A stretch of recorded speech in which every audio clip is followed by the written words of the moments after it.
ফুল ভালোবাসেন, অথচ গাছে জল দেবেন না, সার দেবেন না, তা কি হয় কখনো? গাছ তো ফুল দিতে দিতে জল আর সারের অভাবে এমনিতেই মরে যাবে।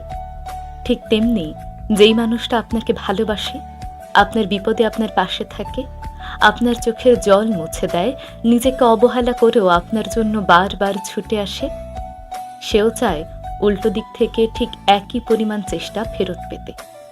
আর সেই চেষ্টা ফেরত না পেয়ে বরং দিনের পর দিন অবহেলা পেতে থাকলে সেই মানুষটি এক না একদিন ঠিক চলে যাবেই।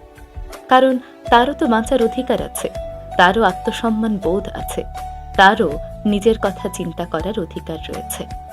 তখন কিন্তু সেই মানুষটাকে দোষ দিয়ে কোনো লাভ নেই, তার চরিত্র বিচার করেও কোনো লাভ নেই।